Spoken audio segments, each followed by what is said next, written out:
5 Minute Disney Villains Stories is a collection of 12 short stories. Most of them were previously published in Scary Storybook Collection or 5 Minute Halloween Stories. You can really tell which of the stories were taken from the Halloween collection. They mention Halloween a bit.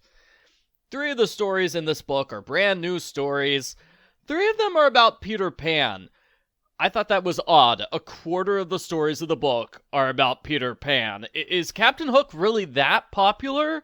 I would have featured a different villain in every story, but maybe that's just me. First is one of the news stories. Cruella meets Horace and Jasper for the first time. She orders them to steal an animal from the zoo. They try 4 times and they mess up every time. They do a good job of cleaning Cruella's house, though, so she decides to hire them.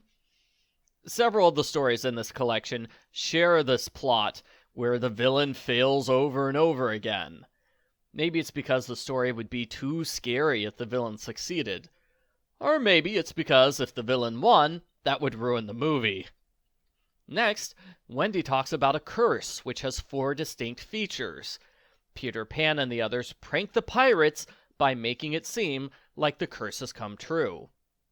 Next, the baby elephant gets lost in a cave. Shere Khan comes to kill it. Baloo and Mowgli scare away Shere Khan by making shadows on the cave wall.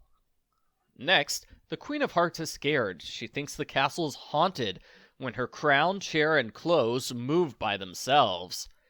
Really, it's the March Hare playing hide and seek.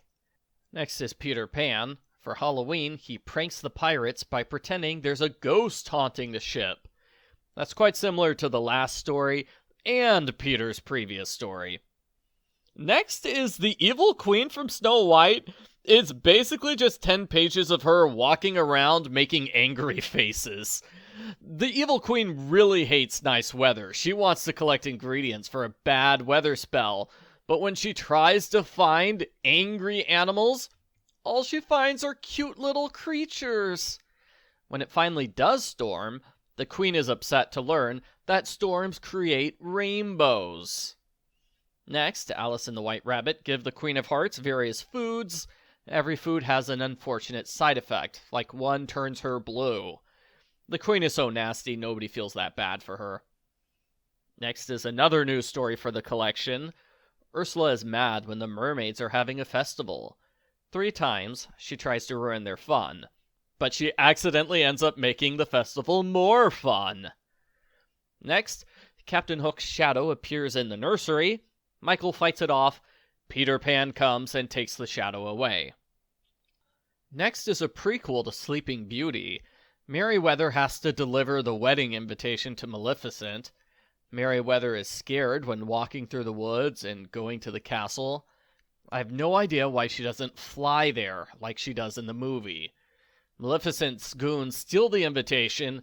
As a result, Maleficent isn't invited, and she swears revenge on King Stefan. I guess this confirms all the events of Sleeping Beauty are Merryweather's fault. She wimped out on her job as the invitation delivery person.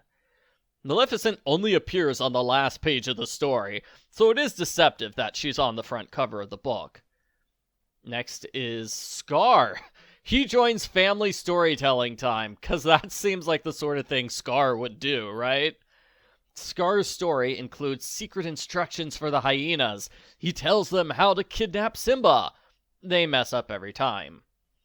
Last is the 3rd news story. This one's for Aladdin. A fortune teller says Jafar will get fame. Jafar tries to steal the fortune teller's magic ball, but it rolls all over the marketplace. Jafar follows it, and he smashes into a lot of things. As a result, he gets fame for being clumsy. Those are the 12 stories of the book. Sorry that I rushed through them so quickly. I was worried the review would be way too long if I summarized every story in detail. For a group of stories that come from different books, they fit together well enough. The illustrations are pretty good. I wish the illustrators got as much credit as the authors did. While not every story was a winner, there were enough good ones that I was satisfied. I imagine somebody who has read all these stories before will like the collection less. I give 5-minute Disney villain stories a thumbs up.